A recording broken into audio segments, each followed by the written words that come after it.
Reports this week have suggested that a North Korean underwater nuke drone could unleash a radioactive tsunami. Joining us live is Malcolm Davis. He's from the Australian Strategic Policy Institute. Dr. Davis, really appreciate your time. Thank you. That sounds terrifying, that first sentence I just said there about an underwater nuke drone. Tell us a bit more about the technology now. Are you convinced that North Korea actually has that capability? Look, I think it is likely they do. The Russians have developed something similar called the Status 6 or the Poseidon, and that is a nuclear-powered drone with a nuclear warhead on the top of it, essentially that is jacketed by cobalt. And what that does is create a very high-yield underwater explosion, which then generates a radioactive column of water, a tsunami effect that floods coastal areas. And it's designed as a counter-recovery weapon in a nuclear war. So it's designed to stop countries from recovering from an attack for a very long time. It's highly likely that North Korea has basically copied this and has developed their own version and would use it against the likes of South Korea or Japan or other countries in the Indo-Pacific to inflict as much damage and misery and pain on a target country as possible. So it's quite possible they've got this. And more broadly, how is North Korea's ICBM program going? Are they making significant advances as far as we know? And how hard is it for us to actually know what they're doing there on the ground? Well, look, we can watch their missile tests. We can see what they're launching. They are making real progress in terms of large, heavy ICBMs. They are moving more to develop tactical nuclear weapons because they want what they want is tactical nuclear weapons to essentially coerce South Korea whilst using their larger nuclear weapons to deter any retaliatory response. So the North Koreans are making significant progress with their nuclear weapons research. I do also want to ask you about where we're at with Ukraine. You're a close observer of the conflict there. How are things going there? It's dropped off the front pages. It's not the top story in the headlines anymore. What's happening on the ground? What have been the major shifts we've seen this year? Yeah, what you're seeing, I think, is, we're coming out of winter there. So it's going into spring, which basically means the ground is very boggy. So both sides are sort of bogging down, to put it bluntly, in the mud. Bakhmut is the main focus of confrontation, that city in the Donbass, which the Russians are trying to take and the Ukrainians are trying to defend.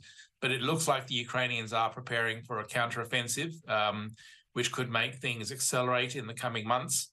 And the question is, how far can the Russians push their offensive before they culminate, or they can't keep going any longer?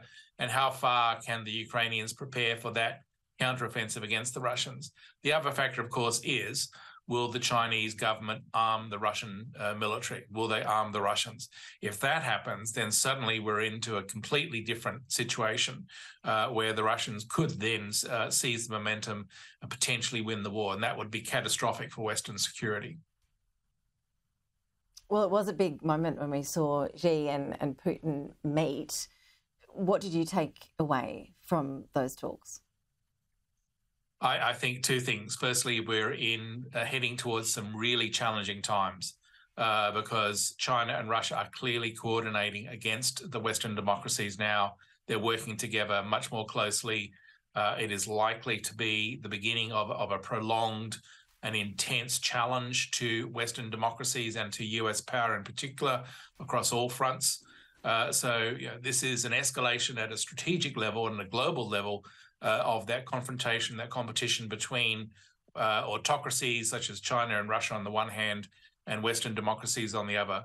The second thought I had was, in business terms, this could be seen as a friendly takeover by China of Russia. Effectively, Russia is the vassal state to China, and it is the junior power.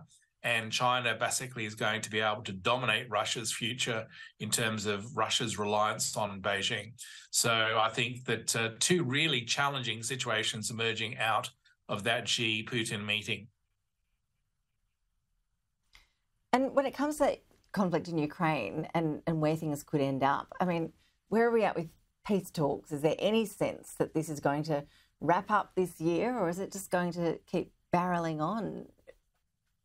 I really don't see peace talks as credible or likely. Russia is not interested in any sort of peace deal that would see them withdraw their forces from Ukraine. Ukraine will only accept a peace deal that would see Russia withdraw its forces from Ukraine. So there's an ultimate unwillingness on the part of Russia to do the right thing and withdraw its forces, which means the war goes on. Neither side has an overwhelming advantage at this point in time to be able to impose a victory. The Ukrainians might be placed to do that later this year if the Western military assistance can continue to flow, particularly in terms of things like main battle tanks and fighter jets and also ATACMS missiles.